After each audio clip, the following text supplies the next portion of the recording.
calankeena cawaale caawa waa uu 65 jirsaday munaasabad lagu xusayo maalinta calanka 12 Oktoobar ayaa lagu qabtay taalada dhagaxtuur oo kamid ah astaamaha lagu xasuusto halyeedii dhaliyay calanka iyo xurriyadda Soomaaliyeed.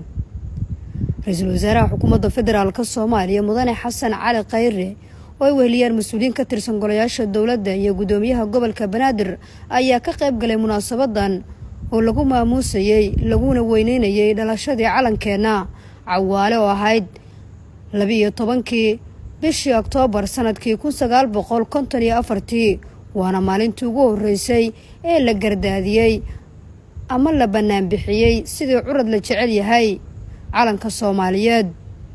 calanka ayaa qaangaar noqday markii uu lugihiisa ku istaagay isla markaana xurriyadda la helay sanadkii 1960 isla markaana ay hana qaaday dawladnimo ay leeyihiin shacabka Soomaaliyeed taas oo ku timid halgankii dheeraa ee taariikhda qoran lahaa ee soo bilowday ama uu soo bilaabay Axmed Gurey ujeedkiisuna ahaa in Soomaaliya ay dawlad noqoto. calanka dawladnimada isaga dhalay laakiin dawladnimada ayaa lagu ilaaliyaa calanka waayo calanku dawlad la'aan ma jiri karo. macnuhu waxay tahay marka calankaas iyo dawladnimada ayaa isku dhex jira. calankaas aad u jeedaan oo quruxda badan ma ahan mara caadi ah. macno weyn ayuu ku fadhiyaa. waxa uu taagan yahay xornimadeena waxa kale uu taagan yahay midnimadeena Soomaalinimo. wax kasta oo aan u baahannahay sida daraadeed waxay ku dhex jiraan oo ay tahay in laga dhex raadiyo dawladnimada. sidaas daraadeed ayaa la rabaa inaan dareeno in dhaqaalaha la kobciyo calanka inooga baahan in dalka deynta naga cafiyo oo laga shaqeeyo sidii lagu gaari lahaa calankan ayaa nafaray in shacabka loo helo adeeg caafimaad iyo waxbarasho tayo leh calanka ayaa nafaray in la dhiso ciidan tayeysan oo lagu ilaaliyo amniga iyo midnimada Soomaaliyeed calanka aan hor taaganahay ayaa iyadana nafartay in danta guud laga wada shaqeeyo oo la iska ilaaliyo in dawladnimada laga dhex raadiyo dan gaar ah iyadana waa wax uu calanku naga rabo. gudoomiyaha gobolka Banaadir ahna duqa magaalada Muqdisho Cumar Finish oo ka hadlay munaasabada ayaa shacabka Soomaalidu badhaamiyay in caawa ay tahay hameen ku weyn ummadda Soomaaliyeed.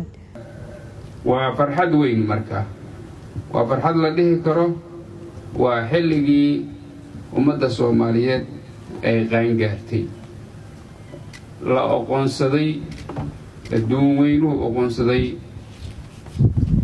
loo ogolaaday kulanka adduun weynuhu inay kursi ku yeeshaan. sidaa darteed ayaan caawa halkaan isugu nimid inaan ku farxadayno ku xafladayno aan muujino sida aan ugu faraxsannahay maalintaas iyada. Ra'iisul Wasaaraha Xukuumadda Federaalka Soomaaliya Mudane Xasan Cali Khayre ayaa tilmaamay in calanku yahay astaan adduunyadu ay noogu aqoonsan tahay inaan nahay qaran jiro oo madax bannaan isla markaana guud ahaan bulshada Soomaaliyeed looga baahan yahay inay ilaalsadaan dawladnimada haddii la waayana ma jirayso dawladnimo iyo xurriyad. ayaan caawa waxaan leeyahay qof walba oo Soomaaliyeed qof walba oo naga mid ah meel walba oo uu dalka ka joogo ama ay ka joogto mucaarad iyo muxaafid oo fursad u heshaa inuu qarankiisa matalo ama ay qarankeeda matasho. waxaan taariikhda ku geli doonaa sida aan u ilaalino qarannimada madax bannaanida sida aan u ilaalino hantida qaranka ugana fogaano musuqmaasuqa sida aan u ilaalino midnimada sida aan u ilaalino xuduudaha badda hawada iyo dhulka Soomaaliyeed aan xajino calankaas walaalaheenii naga horeeyay ay naf iyo maal ku soo bixiyeen dhiig u soo horeen si annaga oo ah kuwa hadda nool aan ugu soo gudbino kuwa naga dambeeya inagoo xor ah kuna nolol ka wanaagsan tan hadda aan joogno si aan ugu gudbino carruurteena. hambalyo waa mahadsantihiin. Nasra Bashiir Cali, warbaahinta qaranka, magaalada Muqdisho.